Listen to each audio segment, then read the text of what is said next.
कसं आहे माहितीये का मित्रांनो, कधीही कर्तबगार लोकांबद्दल मत्सर कधी उघड नसतोच आणि तो आपल्या मनावर कसा परिणाम करतो.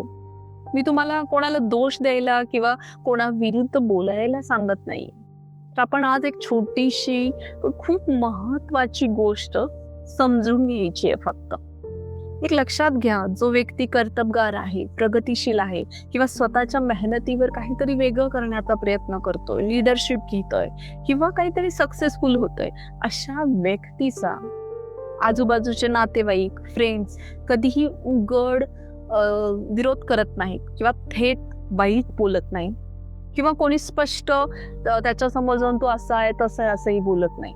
पण अशा व्यक्तीवर कळत नकळत ते मत्सर करत असतात आणि तो कशा पद्धतीचा असतो हे आपल्याला जाणून घ्यायचंय.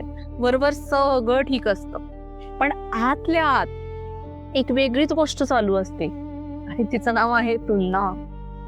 तो पुढे गेला, ती पुढे गेली, एवढं काय त्यात पुढे जायला? त्याला सगळा सपोर्ट मिळालाय, गव्हर्नमेंट जॉब करतात त्याचे आई बाबा किंवा त्याला सगळं क्लासेस लावलेले आहेत किंवा तो चांगलं बॅकग्राऊंड मिळालंय, मला मिळालं असतं मी पण केलं असतं. अशी तुलना, आणि ही तुलना त्याच्या मनात खोलवर रुजते आणि जिथे तुलना सुरू होते ना, तिथंच हळूहळू एक अपुरेपणाची भावना पण तयार होते आणि ही भावना मनाला खूप दुखावणारी असते, कारण ती माणसाला स्वतःची असमाधानी असल्याची जाणीव करून देते.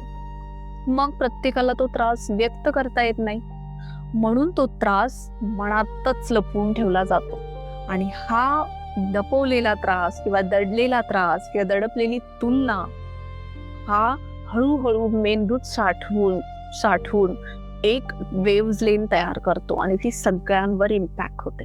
आता इथे एक महत्वाची गोष्ट समजून घ्या की मेंदूशास्त्र काय सांगतं.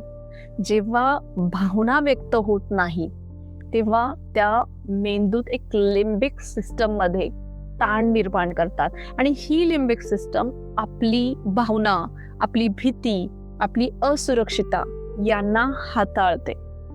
आणि जेव्हा इथं ताण वाढतो तेव्हा त्या ताणातून सूक्ष्म पण तीव्र अशा मानसिक लहरी ज्या वातावरणात बाहेर पडतात आणि ते आपल्यावर इम्पॅक्ट करतात. बघा, आपल्याला समोरचा व्यक्ती जरी काही बोलला नाही तरी आपल्या लक्षात येतं की हा असा बोलतोय किंवा आपला राग करतोय किंवा हा आपला द्वेष करतोय. जरी तो काही बोलला नाही तरी त्याची जाणीव होते, कारण आपल्या मेंदूवर तो परिणाम करत असतो. या लहरी आपल्याला दिसत नाहीत ना ऐकू येत नाही, पण आजूबाजूच्या वातावरणात पसरतात आणि त्या वातावरणात जे लोक संवेदनशील असतात, ज्यांचं माइंड सेन्सिटिव्ह असतं, ज्यांचं माइंड जागरूक असतं, त्यांच्यावर या लहरी सगळ्यात आधी परिणाम करतात. आणि म्हणून कधी कधी असं होतं ना की कोणी काहीच बोललेलं नसतं, कोणी तुम्हाला शब्दाने काही बोललेलं नसतं आणि तरी सुद्धा कोणी काही केलेलं नसतं तरी तुमचं शरीर खूप थकतं, खूप अस्वस्थ वाटतं, खूप निगेटिव्ह वाटतं आणि तेव्हा अचानक स्वतःवर तुम्ही शंका घ्यायला लागता. वेड तर नाही ना लागलो, किंवा मी खूप आजारी तर नाही ना पडलो, मी कमजोर तर नाही आहे ना. हे फक्त इतकंच दाखवतं की तुमचं मन जास्त जाणतंय. आता सगळ्यात महत्वाची समज, मत्सर हा तुमचा दोष नाही, तो समोरच्याचा अपुरेपणाचा किंवा वेदनेची खूण आहे, हे आपण समजून घेणं गरजेचं आहे. आणि जेव्हा आपण हे समजून घेतो तेव्हा राग कमी होतो, आपलं मन हलकं होतं, स्थिर होतं आणि त्यातूनच आपल्याला शांत व्हायला मदत होते. लक्षात ठेवा, यासाठी आपल्याला शिकणं गरजेचं आहे की आपल्यावरती जर कोणी मत्सर करत असेल तर कुठल्या प्रकारचे घात आपल्यावर झाले आहे त्याचा अभ्यास करून, डीप मध्ये मेडिटेशन करून त्यावर काय इलाज करता येईल, आपण त्यातून कशा पद्धतीने बाहेर निघू याचा विचार करणं. आता एक गोष्ट प्रामाणिकपणे सांगते, आणि हे सगळं फक्त ऐकून समजतं, पण रोजच्या आयुष्यात मन शांत ठेवणं सोपं नसतं, नाही का? आणि म्हणूनच मत्सर शांती हा एक साधा पण खोल प्रोग्राम आपण डिझाईन केलेला आहे. त्यामुळे आपल्यावर काय परिणाम होतोय हे समजून घेता येत नाही आणि तो जो घात झालेला असतो मत्सरामुळे त्यातून आपण बाहेर कसं पडायचं, त्यातून शांत कसं राहायचं, स्थिर कसं राहायचं, हे हळूहळू आपल्याला शिकायचंय.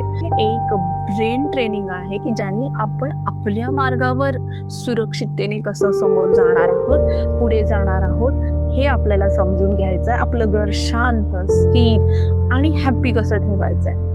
आणि हे या मस्त शांती कोर्ससाठी आपल्याला खूप मदत करणार आहे. आणि तुम्ही यासाठी एनरोल करू शकता. खाली दिलेली माहिती सगळी डिटेल्स दिलेली आहेत. मन समजलं की आयुष्य नक्कीच थोडंसं सोपं होतं. तुम्हाला काय वाटतं?